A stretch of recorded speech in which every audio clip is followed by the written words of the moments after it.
Depuis la disparition de l'infirmière, son mari Cédric a été mis en examen pour meurtre et écroué. Pendant qu'il attend d'être jugé, son trio d'avocats se démène pour prouver son innocence. Dans une nouvelle interview, l'un d'eux revient sur l'infidélité de Delphine et expose l'un de ses mensonges à son époux. Qu'où est-il arrivé à Delphine Jubilard? L'infirmière de 33 ans est portée disparue depuis le 16 décembre 2020. Son corps, car les espoirs de la retrouver vivante sont minces, n'a toujours pas été retrouvé. Depuis bientôt 9 mois, tous les regards sont tournés vers son mari Cédric, suspecté par les enquêteurs d'être responsable de la disparition. Pourtant, le peintre plaquiste de 34 ans clame son innocence. Et ses 3 avocats se chargent depuis le début de l'année de mettre à mal les différents points de l'accusation. Dans une interview accordée à Femme Actuelle, Jean-Baptiste Allary est par exemple revenu sur la liaison extra-conjugale qu'entretenait l'infirmière avec l'homme avec qui elle comptait refaire sa vie. Il expose au passage les mensonges de Delphine à son mari.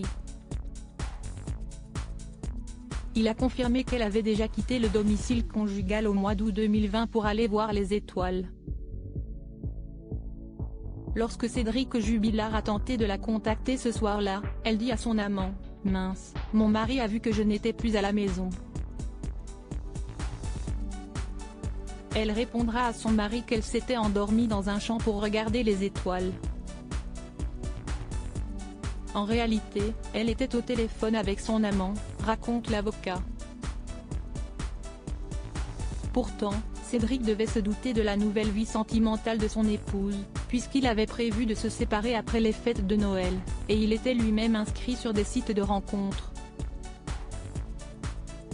D'ailleurs, depuis la disparition de sa femme, l'artisan a refait sa vie avec une certaine Séverine, qui a défendu son compagnon à plusieurs reprises. Pour les enquêteurs, Cédric est le coupable idéal, même si Jean-Baptiste Allary le répète, le dossier ne comporte aucune preuve sérieuse contre son client. Mais la justice ne semble pour l'instant pas du même avis, puisque jeudi 2 septembre 2021, elle a rejeté pour la 2e fois une demande de remise en liberté du mari de Delphine Jubilard.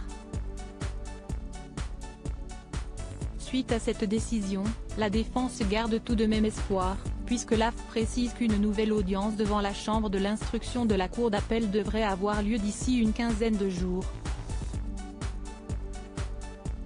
Cédric Jubilard reste présumé innocent des faits qui lui sont reprochés jusqu'au jugement définitif de cette affaire.